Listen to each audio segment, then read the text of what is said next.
Hey, what's happening, guys? What's going on? You guys have tuned into Rules for Rebels. Good morning, everybody. Today is March 31st, 2023.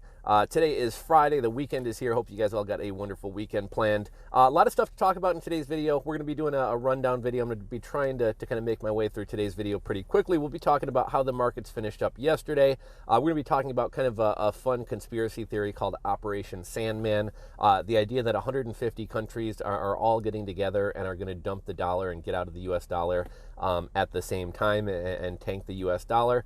The president of Kenya has recently gone on TV and told all of his citizens to get rid of their dollars. He says it's not going to be worth as much in a couple weeks. We've heard other countries saying similar things. Even though this idea of Operation Sandman is a conspiracy, we're actually seeing this happen in real time, for real though. France recently bought a bunch of natural gas from China and paid into Chinese yuan.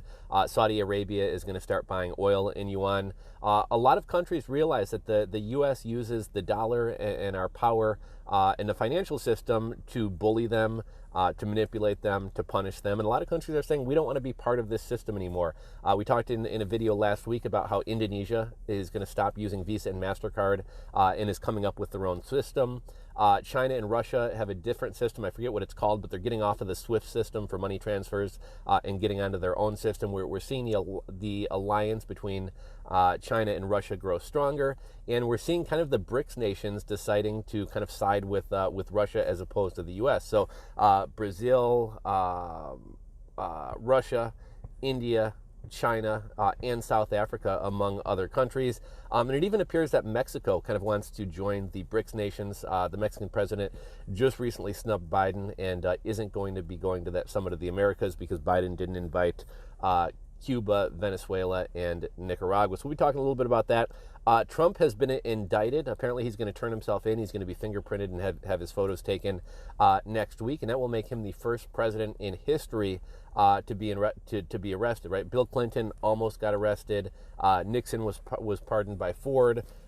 Clinton probably should have been arrested but didn't wind up getting arrested. So Trump will be the first president ever arrested. Apparently it's only misdemeanors. It seems like a little bit of a waste of time and money and resources to get Trump for a misdemeanor, and the timing of it right before the 2024 election seems to be kind of convenient.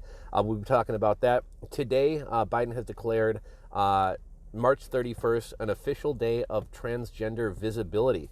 And kind of interesting the timing of that, right? Biden could have done that over the course of the past 3 years, but he waits until 2 days after a school shooting committed by a trans person, and 1 day ahead of the Trans Day of Vengeance, which is essentially a call to arms against anti-trans people by the trans community. So just the timing of that day is really interesting. It almost strikes me as like if you were to make 9/11 a national day to celebrate, Muslims or Iraq or something like that. It just, something just seems weird about it. So we'll be talking about that and more in today's video. Before we get started, shout out to the sponsor of today's video, QuickFixSynthetic.com. If you find yourself needing to pass a drug test, check out the link in the description box below for Quick Fix Synthetic Urine. They have a fake pee kit, a synthetic urine kit. Comes in a little bottle that you can heat in a microwave. Also has a warming pack and a temperature gauge on the bottle. It makes it super easy to pass a drug test. They also have cleansing drinks, urine spiking agents. If you're trying to get a job at Amazon and they do a mouth swab test, they have a mouthwash that will help you pass that. And if you have to pass a hair follicle test, they have things to pass that as well. They offer free shipping and have a 100% customer satisfaction guarantee. So check out the link in the description box below if you find yourself needing to pass a drug test, or if you think, if you're job hunting, you're worried about getting laid off, you think you may wind up having to take a drug test to get a job, get one of these kits to keep around just in case. So let's talk a little bit about Operation Sandman. Operation Sandman is, technically a conspiracy theory.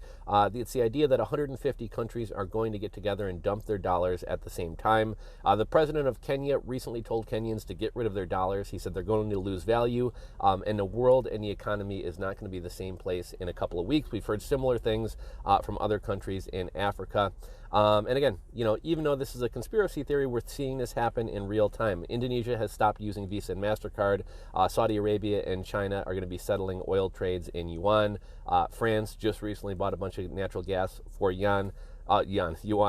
And a lot of other countries are kind of sick of the U.S. just printing money out of thin air. A lot of other countries are saying, if you want things from us, if you want goods from us, if you want raw materials from us, you're going to have to pay us in real money. We don't want ones and zeros on a computer screen. They want gold. They want silver. They want oil. They want real hard assets or real money. They don't want us to just print fake money off the computer and give it to them. And if the petrodollar winds up coming to an end, if the U.S. dollar is not the reserve currency, that means inflation is going to get a lot worse. That means interest rates are going to get a lot worse, and the U.S. is not going to have the power that we've had for decades and decades and decades. Donald Trump has been indicted by a grand jury. First president ever to be arrested. This is all to do with the whole Stormy Daniels thing, paying off Stormy Daniels. Apparently at this point it's a misdemeanor. It seems like kind of crazy that we're spending this much time and effort, especially with everything else going on in the country and the world right now, to go after Trump for a misdemeanor. But maybe more charges will come as far as like campaign finance laws being broken and or cheating taxes or something like that. But for now, it's just a misdemeanor. This is kind of an interesting thing to think about. So what we're seeing right now and what's going to continue happening in 2023, we're obviously seeing layoffs. The layoffs have spread beyond tech. Even amongst just the top tech companies, we've seen tens of thousands of layoffs, right? Amazon has laid off 27,000. Facebook, did a round of 11,000 layoffs, then just did another 9 or 10. Facebook's laid off 20,000 people. Twitter laid off 11,000 people. Salesforce, I want to say, laid off about 10,000 people, and is going to be doing several more rounds of layoffs. Apple hasn't done any layoffs yet, but is pausing hiring. Roku and Netflix laying off employees. A lot of layoffs are happening. These layoffs are starting to expand outside of tech. Now, I think what you're going to see is you're going to see a lot of people who had kind of cushy jobs in tech, a lot of people who had soft skills. So when we talk about soft skills, we're not talking about coders or programmers or developers. We're talking about people who were recruiters, people who worked in diversity and inclusion departments, people who coordinated ordering lunch and the coffee guys and the wine machines at places like Facebook and Twitter. A lot of these people, even though those jobs typically wouldn't pay this much, because they worked for a Facebook or a Twitter, because they worked in tech, those salaries were inflated. So we had people with, I don't want to say they had no skills, but we had people with soft skills who were making, six figures, if not into the multi-hundreds of thousands of dollars, to be a recruiter at Facebook, to be a recruiter at Twitter. And oftentimes, these people were not even working. We recently shared the story about the woman who was a recruiter at Facebook, and she said for the last 6 months, she hadn't done anything at all. She's being paid $200,000 a year to do nothing. And we talked before about the hot waitress index, or the attractive waitress index, the idea being that when the economy is good, you don't see a lot of attractive waiters and waitresses, because those people wound up managing to get jobs in finance or tech. And then when the economy turns south and things are bad, you start seeing a lot more hot or attractive male and female waiters and or waitresses, because a lot of those jobs wind up drying out. Now, people, we talk about lifestyle inflation. People get used to earning a certain amount of money. People get used to a certain lifestyle. As people's incomes grow, as people get better jobs, they upgrade their lifestyle. You're making 40 grand and you get a new job or get a promotion, you're making 60 grand, you move into a nicer apartment, you start eating out more, you buy a nicer car, maybe you buy a home, you start buying nicer clothes. That $60,000 job turns into an $80,000 job. So, you upgraded from a Hyundai to a Honda, but now you wind up upgrading from a Honda to a Lexus. And your cost of living just continues to grow. Also, people start thinking of themselves as, I'm an upper middle class person. I'm a six-figure person. I'm a person who works this particular job. And, the economy is not what it was a couple years ago. So all these kind of inflated salaries at tech companies for soft skills, these jobs are going away. And the guy who was making, the guy or gal who was making $100,000 or $150,000 a year, they're now going to be lucky to get a job paying $60,000 or $80,000 a year. And so I think eventually people are going to get desperate, and we're going to see people flooding back into the service sector, becoming bartenders, waiters, waitresses, working in warehouses. That may take some time to happen, but I think a lot of people don't, they don't want to ditch their expensive lifestyles, and they don't want to ditch the idea that they are a six-figure person. But I think think a lot of people are going to be in for a rude awakening. And I think even the coders and programmers, I think they're going to have jobs. They're still going to be making good money. But the crazy salaries that we've seen in a lot of these social media companies, most of which have turned out to be zombie companies, those are going away because the good times are gone. The cheap money's gone. The VC money is gone.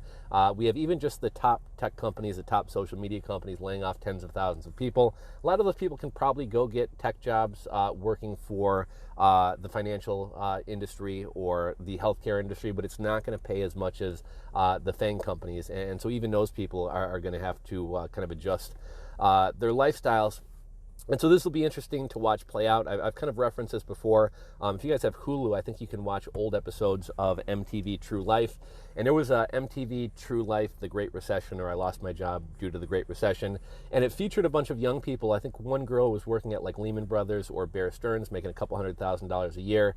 When they collapsed, her job wound up drying up. And it featured 2 or 3 other people who had great jobs, making great money. They just happened to be in the right place at the right time and got a once-in-a-lifetime job that they probably won't ever get again.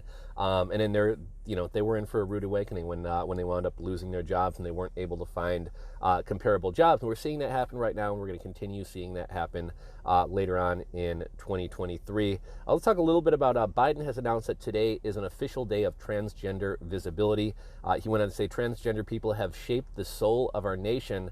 And again, fine. You want to make today a trans day of visibility, cool. But you've had 3 years to do this. Isn't it weird that like literally 2 days after a mass shooting committed by a trans person and 1 day before a quote unquote trans day of vengeance in Washington and other parts of the country where trans people were going to arm themselves, essentially going to war against transphobes, that's the day that you decide to make a trans day of visibility. It almost seems like he's trying to create a divide and trying to stir things up. Seems kind of crazy, kind of nuts. What else do we got? I guess that's kind of most of the news for today. Let's talk about a little bit about the tech layoffs. We covered those a lot. I didn't even talk about the market. So yesterday, the Dow closed up 141 points. The NASDAQ closed down 0.11%. The S&P 500 closed up 0.57%. Crypto's kind of trading sideways. And then moving on to the tech layoffs.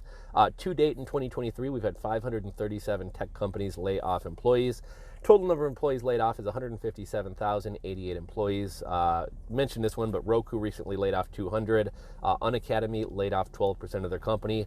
Virgin Orbit, Richard Branson's space company, they have ceased operations after failing to get funding, and they're laying off nearly all employees. ABC News is laying off top executives, calling it a necessary move. And Disney kicks off their layoffs. They're also ending their metaverse division. And USAA lays off 500. One quick thing that I didn't have in my notes, but I wanted to discuss, AI.